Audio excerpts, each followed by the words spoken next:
स्वागत है आप सभी का डीएलएस न्यूज पर। एक बार फिर से आइए बात करते हैं दोस्तों। आज 14 मई 2020 गुरुवार हो चुका है और जानते हैं दोस्तों आज देश भर की तमाम बड़ी खबरों, हेडलाइंस, न्यूज और मुख्य समाचार पर नजर डालेंगे। आज की बड़ी खबरों में बैंक खाता वालों के लिए महत्वपूर्ण अपडेट है। इसके अलावा सरकार की तरफ से कुछ बड़ी घोषणाएं, बड़े ऐलान और नए नियम भी निकल कर आ रहे हैं, जानेंगे। इसके अलावा प्राइवेट नौकरी करने वालों के लिए भी बड़ा अपडेट है और साथ ही लॉकडाउन को लेकर भी सरकार ने कुछ नए नियम बनाए हैं, वो भी जानेंगे अपन। एक एक करके सभी बड़ी खबरों पर नजर डालते हैं। फटाफट से बिल्कुल बने रहेगा हमारे साथ इस वीडियो में और एकदम पूरा लास्ट तक जरूर देखिएगा। बिना टाइम वेस्ट किए आपको ले चलते हैं दोस्तों पहले अपडेट में। तो बड़ी खबर है दोस्तों, 22 मई से चलेंगी शताब्दी सहित दूसरी मेल एक्सप्रेस ट्रेनें भी। 15 से शुरू होगी बुकिंग। स्पेशल ट्रेनों में भी वेटिंग टिकट मिलेगा। जी हाँ, भारतीय रेलवे की तरफ से एक बड़ा ऐलान किया गया दोस्तों। अब स्पेशल ट्रेनों के बाद मेल एक्सप्रेस शताब्दी ट्रेनों का भी संचालन शुरू होने जा रहा है। इसके अलावा आपको वेटिंग टिकट की सुविधा भी मिलेगी। ये देख सकते हैं आप, रेलवे की तरफ से ऑफिशियली प्रेस नोट भी जारी किया गया है। जहाँ देश में 22 मई से ही शताब्दी सहित दूसरी मेल और एक्सप्रेस ट्रेनें भी चलना शुरू हो जाएंगी और इसके लिए दोस्तों 15 मई से रिजर्वेशन भी शुरू हो जाएंगे। रेलवे बोर्ड से जुड़े सूत्रों ने बात की जानकारी दी है। आपको बताओ हाल ही में भारतीय रेलवे ने स्पेशल ट्रेनों को शुरू किया था मजदूर वगैरह को उनके गांव पहुंचाने के लिए। तो अब रेलवे कुछ और ज्यादा ट्रेनों की शुरुआत भी करने जा रहा है। किस किस रूट पर ये ट्रेनें शुरू होने जा रही तो आप देख सकते हैं, मुंबई सेंट्रल, अहमदाबाद, चेन्नई, बेंगलुरु वगैरह वगैरह। चलिए साथ ही अगला अपडेट आ रहा है दोस्तों, चीन से शुरू इस महामारी का असर देखिए। सुप्रीम कोर्ट ने बदला काम करने का तरीका। अब जजों और वकीलों के लिए जारी होगा ड्रेस कोड। जहां चीन से शुरू हुई इस महामारी को लेकर दोस्तों देश में लॉकडाउन का चौथा चरण भी लागू होने वाला है और इसी बीच सुप्रीम कोर्ट में वीडियो कॉन्फ्रेंसिंग के जरिए सुनवाई हो रही है। अब सुप्रीम कोर्ट के न्यायाधीश और वकीलों के लिए जल्द ही नया ड्रेस कोड जारी किया जाएगा। इसके बारे में निर्देश भी जारी होंगे। साथ ही अगला अपडेट है दोस्तों कि भारत, चीन और रूस समेत 5 देशों ने मिलकर बनाया न्यू डेवलपमेंट बैंक। अब भारत के करेगा 7600 करोड़ रुपए की मदद। जहां दुनिया के 5 विकासशील देश जैसे कि ब्राजील, रूस, भारत, चीन और दक्षिण अफ्रीका ने मिलकर एक नया बैंक गठित किया था, न्यू डेवलपमेंट बैंक करके। और अब ये बैंक दोस्तों भारत को 7600 करोड़ रुपए की आपातकालीन सहायता ऋण राशि देने जा रहा है, जिसका इस्तेमाल इस महामारी से होने वाले मानवीय, सामाजिक और आर्थिक नुकसान को कम करने के लिए किया जाएगा। ये भारत के लिए अच्छी बात है, राहत की खबर है। साथ ही अगला अपडेट देख पा रहे कि आईसीआईसीआई बैंक ने ग्राहकों को झटका दिया है,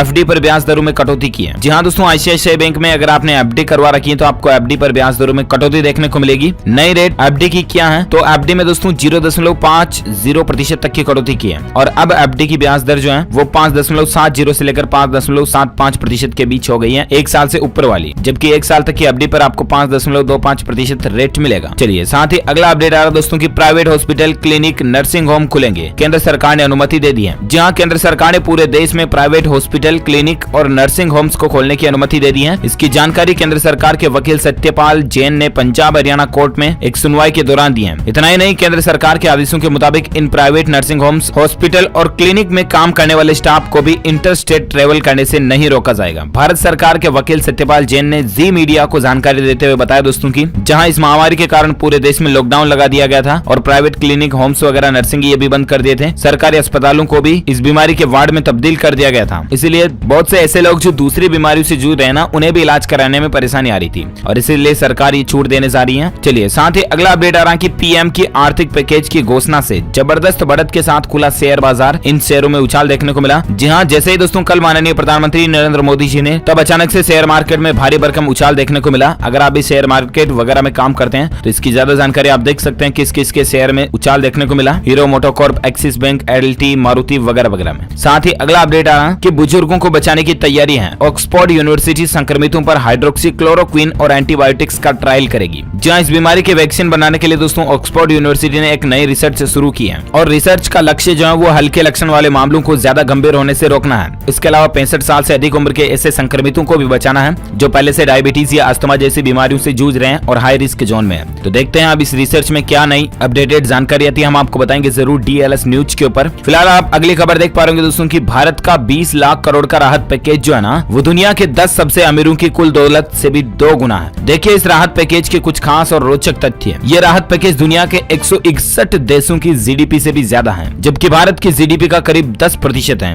ये रकम कितनी बड़ी है इसका अंदाजा लगाने के लिए आप इसकी तुलना कुछ और नंबरों से भी कर सकते हैं। अपना ये राहत पैकेज पाकिस्तान के पूरे देश की जीडीपी से भी ज्यादा है, दुनिया के 10 अमीरों की कुल वेल्थ से भी ज्यादा है, दुनिया की इन अमीर कंपनियों की मार्केट वैल्यू से भी ज्यादा है। बीएसई यानी कि बॉम्बे स्टॉक एक्सचेंज की मार्केट वैल्यू का 20% है तकरीबन। ये तो अच्छी बात है, कुल मिलाकर के भारत के लोगों को फायदा देने के लिए मोदी सरकार की तरफ से ये बहुत बड़ा कदम उठाया गया है। इस राहत पैकेज के बारे में हम आपको कुछ खास बातें और जानकारियां भी बताएंगे आगे, लेकिन फिलहाल अपन बात करते हैं अगली खबर में। तो देख पाओगे कि पेंशन की इस सरकारी स्कीम में अब करें पेटीएम मनी के जरिए निवेश। पीएफआरडीए ने इसकी मंजूरी भी दे दी है। जी हाँ दोस्तों, पेंशन से जुड़ी सरकार की एक बेहद लोकप्रिय योजना है एनपीएस यानी कि नेशनल पेंशन सिस्टम। अब इसमें इन्वेस्टमेंट करना और भी ज्यादा आसान हो गया, क्योंकि एनपीएस से जुड़ने के इच्छुक लोग जो है ना, वो पेटीएम मनी एप्लीकेशन के जरिए भी नेशनल पेंशन स्कीम में निवेश कर सकते हैं। पेटीएम मनी ने मंगलवार को यह बात की जानकारी दी है और पेटीएम मनी ने बताया दोस्तों कि इस संबंध में pension fund regulatory and development authority PFRDA से मंजूरी भी मिल चुकी है, यानी कि अब आप पेटीएम मनी के जरिए भी एनपीएस स्कीम में पैसा लगा सकते हैं। चलिए अगली खबर में नजर डालते दोस्तों, चीन से शुरू हुई इस वायरस और महामारी को लेकर अभी क्या ताजा आंकड़े और अपडेट आ रहा। तो बड़ी खबर आप देख सकते हैं दोस्तों, भारत में संक्रमितों की संख्या 75,000 के करीब पहुंच चुकी है, जबकि 2,500 के पास जान जाने वाले लोगों की संख्या पहुंच चुकी है। केंद्रीय स्वास्थ्य मंत्रालय की वेबसाइट के मुताबिक देश में इस समय इससे संक्रमित लोगों की संख्या का आंकड़ा टोटल 74,281 हो चुका है। ऑफिशियल डेटा है दोस्तों, जबकि अनऑफिशियल आपको 76 तक भी देखने को मिल जाएंगे। वह दोस्तों 24,385 लोगों को इलाज के बाद हॉस्पिटल से डिस्चार्ज किया जा चुका है, यानी छुट्टी हो चुकी है। 47,480 अभी भी एक्टिव संक्रमित लोग हैं। 2415 लोग इस दुनिया को अलविदा कह चुके हैं भारत से। ये भारत का आंकड़ा चल रहा हाल ही का ताजा अपडेट डेटा। इसके अलावा कुछ राज्यों पर नजर डालें दोस्तों, तो महाराष्ट्र में रिकॉर्ड टूट चुका। पिछले 24 घंटों के दौरान 1500 नए पॉजिटिव मरीज देखे गए इसके, जबकि मुंबई में 40 लोगों के जान जाने की खबर है 24 घंटों के दौरान। और एक अपडेट आप देख सकते हैं कि राजस्थान में भी इसके 152 नए मामले देखे गए। अकेले जयपुर में 49, जालोर में 28 मामलों की पुष्टि हुई है। राज्य में टोटल 4278 संक्रमण के मामले हो चुके हैं। अच्छा, एक और अपडेट देख सकते हैं दोस्तों की पढ़ाई के लिए अब विदेश नहीं जाना चाहते हैं भारतीय छात्र, क्योंकि इस महामारी से प्रतिकूल हालात हो गए।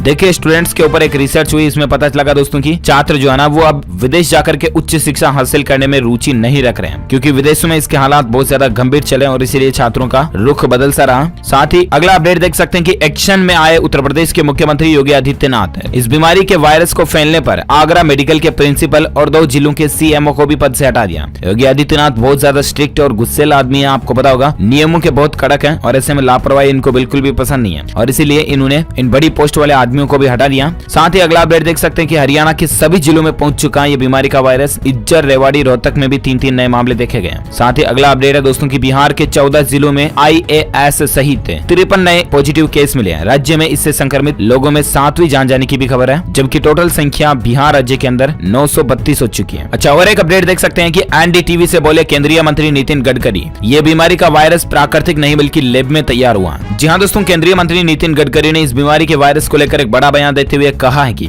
ये वायरस नैसर्गिक नहीं बल्कि लैब में तैयार किया हुआ। गडकरी ने एनडीटीवी से बातचीत के दौरान कहा कि हम इस समय इस बीमारी के वायरस के साथ आर्थिक लड़ाई भी लड़ रहे हैं। उन्होंने कहा कि भारत एक गरीब देश है, हर माह दर माह लॉकडाउन की अवधि नहीं बढ़ा सकते हैं। हमें सुरक्षा उपायों के साथ बाजारों और चीजों को खोलना होगा। इस वायरस के संक्रमण के मामलों को लेकर उन्होंने कहा कि अमेरिका, ब्रिटेन और इटली जैसे देशों की तुलना में भारत सुरक्षित स्थिति में नजर आ रहा है। यहाँ इन देशों की तुलना में संक्रमण के काफी कम मामले सामने आए हैं। लेकिन ऐसे में दोस्तों आपको क्या लगता है, क्या वाकई में ये वायरस लैब में तैयार हुआ या फिर प्राकृतिक है? आपकी क्या राय है इस पर आप मुझे नीचे कमेंट करके बताइएगा जरूर। एक सर्वे करते हैं, हम भी देखते हैं आखिर आपकी राय क्या है। चलिए ये तो रही दोस्तों इस बीमारी के वायरस से संबंधित कुछ अपडेट। ठीक है, अब नजर डालते हैं देश की कुछ और प्रमुख हेडलाइंस न्यूज पर, जिसमें सबसे पहले बात करते हैं दोस्तों मौसम समाचार को लेकर बड़ी खबरें आप देख पा रहे होंगे कि IMD यानी कि भारतीय मौसम विज्ञान विभाग की तरफ से ऐलान किया गया कि समय से पहले आ रहा मानसून। जानिए आपके राज्य में कब होगी बारिश। इस साल दोस्तों मानसून कुछ समय से पहले ही आ जाएगा। मौसम विभाग ने भविष्यवाणी के मुताबिक दोस्तों मानसून 15 मई को बंगाल की दक्षिण खाड़ी के मध्य भागों में छलांग लगाते हुए श्रीलंका में दस्तक देगा और 16 मई की शाम तक दक्षिण पश्चिम और उससे सटे पश्चिम मध्य खाड़ी पर एक चक्रवाती तूफान भी आ सकता है। ऐसे में आपके राज्य में मानसून कब तक पहुंच सकता है? तो दरअसल दोस्तों महाराष्ट्र, गुजरात, मध्य प्रदेश, छत्तीसगढ़, तेलंगाना, आंध्र प्रदेश, उड़ीसा, झारखंड, बिहार और उत्तर प्रदेश के कुछ हिस्सों में मानसून मौजूदा सामान्य तारीखों की तुलना में 3 से 7 दिनों की देरी से आएगा, यानी कि और लेट आएगा। मानसून की सामान्य शुरुआत की तारीख होती है दोस्तों 23 जून से लेकर 27 जून। मुंबई और कोलकाता के लिए 10 से 11 जून और चेन्नई में 1 से 4 जून तक की तारीखों में संशोधन किया गया। और ऐसे में मौसम विभाग का कहना दोस्तों की 11 जून तक मुंबई और 27 जून तक दिल्ली में मानसून दस्तक दे देगा। वहीं मौसम विभाग की चेतावनी देख सकते हैं एक और अपडेट, दिल्ली, हरियाणा समेत इन राज्यों में धूल भरी आंधी के साथ बारिश होने की संभावना है। जहां भारतीय मौसम विज्ञान विभाग की चेतावनी की माने दोस्तों तो अगले 24 घंटों के संपूर्ण मौसम पूर्वानुमान पर नजर डालें, देख पा रहे कि 14 मई 2020 का संपूर्ण भारत का मौसम पूर्वानुमान आ रहा है, जिसमें अगले 24 घंटों के दौरान मुजफ्फराबाद, गिलगित बाल्टिस्तान, जम्मू कश्मीर और हिमाचल प्रदेश में गरज के साथ हल्की से मध्यम बारिश के बीच 1 या 2 जगहों पर तेज बारिश होने के आसार हैं। लद्दाख और उत्तराखंड में भी 1-2 जगहों पर बारिश हो सकती है। पंजाब में कुछ जगहों पर, जबकि हरियाणा में 1-2 जगहों पर हल्की बारिश के आसार है। राजस्थान में फिर से धूल भरी आंधी के साथ बारिश की संभावना है। मध्य प्रदेश के पश्चिम जिलों में, मध्य महाराष्ट्र, छत्तीसगढ़ और उत्तरी आंतरिक कर्नाटक में भी कुछ जगहों पर हल्की बारिश की संभावना है। दक्षिण और तटीय कर्नाटक, केरल, दक्षिण तमिलनाडु में भी हल्की से मध्यम बारिश के साथ 1-2 जगहों पर भारी बारिश भी हो सकती है। तो ये तो रहे आज के ताजा मौसम समाचार। आइए अब नजर डालते हैं कुछ और खास खबरों पर,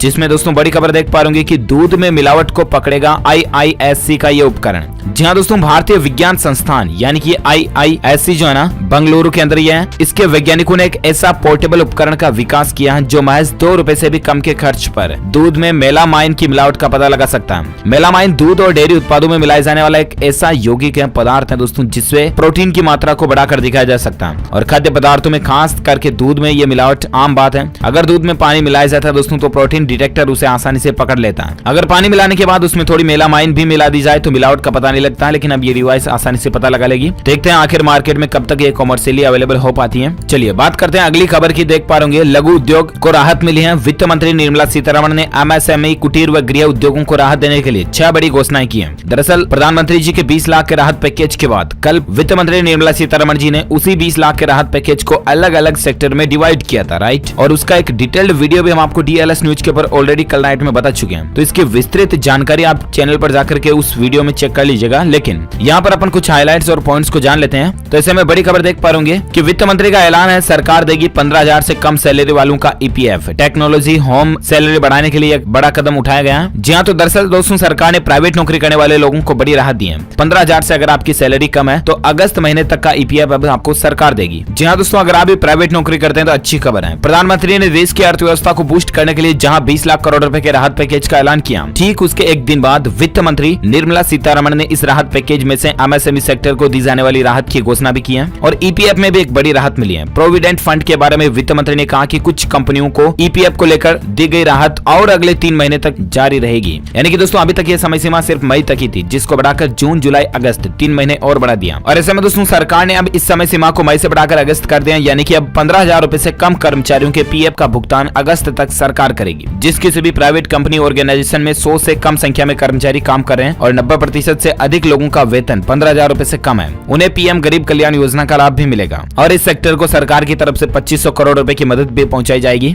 देख सकते हैं साथ ही कि MSME को 3 लाख करोड़ का लोन, यह 4 साल के लिए गारंटी फ्री होगा। इससे 45 लाख लघु और मध्यम उद्योगों को फायदा मिलेगा। साथ ही अपडेट आ रहा है कि 12 की जगह 10% कटेगा PF, कर्मचारियों के खाते में आएगी ज्यादा सैलरी। जहां अगले 3 महीनों तक सरकार ने PF को और भी कम काटने का ऐलान किया। वित्त मंत्री ने कहा कि कर्मचारियों को PF 12% से घटाकर 10% किए जाने का फैसला अगले 3 महीने तक जारी रहेगा। और ऐसे में सैलरी जो उनके खातों में डायरेक्ट वो ज्यादा आएगी। कुछ और अपडेट आप ये देख सकते हैं। साथ ही अगली खबर आ रही दोस्तों की इनकम टैक्स रिटर्न फाइल करने की तारीख को भी बढ़ा दिया। अब 30 नवंबर तक आप अपना रिटर्न दाखिल कर सकेंगे। और साथ ही TDS, TCS की दरों में भी 25% तक की कटौती की गई है। इस बीमारी के संकट काल में केंद्र सरकार की ओर से आम लोगों को बड़ी राहत दी गई है, जहां सरकार ने आयकर दाखिल करने की तारीख को बढ़ा दिया। इनकम टैक्स पेयर्स अब 30 नवंबर तक अपना इनकम टैक्स रिटर्न फाइल कर सकेंगे। बुधवार को प्रेस कॉन्फ्रेंस करते हुए वित्त मंत्री निर्मला सीतारमण ने बताया दोस्तों की मार्च 2021 तक TDS और TCS की दरों में भी 25% तक की कटौती की गई है। इसका फायदा भी आम लोगों को डायरेक्टली इनडायरेक्टली मिलेगा। अच्छी बात है। साथ ही एक और अच्छी बात यह भी है दोस्तों की सरकार ने इनकम टैक्स में दी राहत। विवाद से विश्वास योजना को भी दिसंबर तक बढ़ा दिया। 31 दिसंबर 2020 तक विवाद से विश्वास योजना की तारीख को बढ़ा दिया गया। यानी कि इनकम टैक्स डिपार्टमेंट से संबंधित अगर आपका कोई मसला है, कोई केस है, कोई आपको प्रॉब्लम है, तो आप सरकार की विवाद से विश्वास योजना के तहत इनकम टैक्स से संबंधित समस्याओं का समाधान पा सकते हैं। इसमें 31 दिसंबर 2020 तक आप फॉर्म वगैरह भर सकते हैं। तो ये रही दोस्तों सरकार की राहत पैकेज से संबंधित कुछ अपडेट और बड़ी बातें। आइए अब नजर डालते हैं देश की कुछ प्रमुख और हेडलाइंस न्यूज पर। अपडेट देख पा रहे होंगे 18 मई के बाद इस कंपनी के शेयर में नहीं होगी खरीद और बिक्री, स्टॉक मार्केट से होगी डी लिस्ट।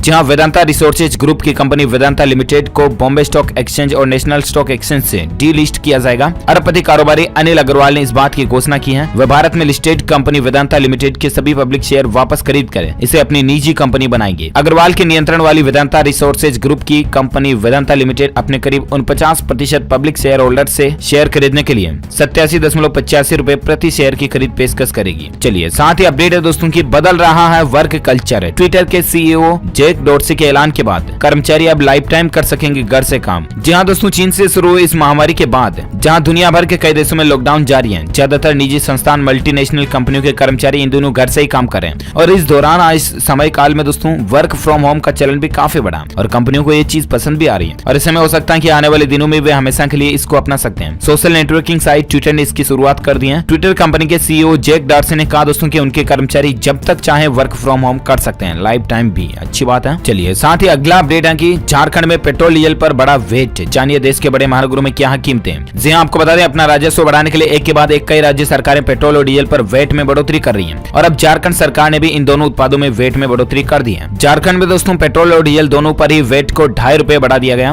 नई रेटें मंगलवार रात से लागू हो चुकी हैं, बुधवार से लागू मानी जाएगी। अब पेट्रोल और डीजल की प्राइस यहाँ पर क्या चले तो आप स्क्रीन पर डिटेल देख सकते हैं। चलिए अगला अपडेट है, भारत सरकार ने साफ किया गिलगित बाल्टिस्तान के नाम से वायरल हो रहा ट्विटर हैंडल हमारा नहीं है। जहाँ ट्विटर पर दोस्तों एक ट्विटर हैंडल पेज वायरल हो रहा है जिसका नाम है गिलगित बाल्टिस्तान। तो भारत सरकार इंडियन गवर्नमेंट ने क्लियर कर दिया कि ये Twitter handle page Indian government का नहीं है। चलिए अगली खबर है, पीएम केयर्स फंड ने इस बीमारी की लड़ाई में दिए 3100 करोड़ रुपए और 1000 करोड़ मजदूरों पर खर्च होगा। जहाँ प्रधानमंत्री नरेंद्र मोदी ने दोस्तों 20 लाख करोड़ रुपए के आर्थिक राहत पैकेज की घोषणा की है। इसमें से 3100 करोड़ रुपए की राशि जो है पीएम केयर्स फंड ट्रस्ट की तरफ से भी इस बीमारी के खिलाफ लड़ाई में दिए जाने का ऐलान किया गया। बुधवार को ये जानकारी पीएमओ कार्यालय की तरफ से दी गई है। राहत की बात है। इसके अलावा 1000 करोड़ रुपए सिर्फ और सिर्फ प्रवासी मजदूरों के लिए इस्तेमाल किए जाएंगे। जो बाहर से मजदूर हैं, अभी रेलवे बसों में बैठ करके जो पैदल चल करके अपने गाँव राज्य में जा रहे हैं ना, उन मजदूरों के लिए सरकार अलग से 1000 करोड़ रुपए की सहायता राशि देगी। ये राहत की बात है। चलिए अगली खबर है, महाराष्ट्र में तैनात होंगे अर्धसैनिक बल के 2000 जवान। गृह मंत्रालय ने इसको लेकर आदेश भी दे दिया। सबसे ज्यादा प्रभावित राज्य है महाराष्ट्र और यहाँ पर 2000 जवानों को भेजने का आदेश दिया गया। उद्धव ठाकरे सरकार ने केंद्र सरकार से मांग की थी कि अतिरिक्त सुरक्षा बल तैनात किया जाए और उसके बाद सरकार ने ये प्लानिंग बनाई है। चलिए अगली खबर है, केंद्रीय पुलिस बलों के सभी कैंटीन में 10 लाख जवानों के लिए 1 जून से सिर्फ स्वदेशी प्रोडक्ट बिकेंगे। हर साल इन कैंटीन से 2800 करोड़ का सामान खरीदा जाता है। ये सरकार की नई पहल है दोस्तों, आत्मनिर्भर भारत बनाने के लिए,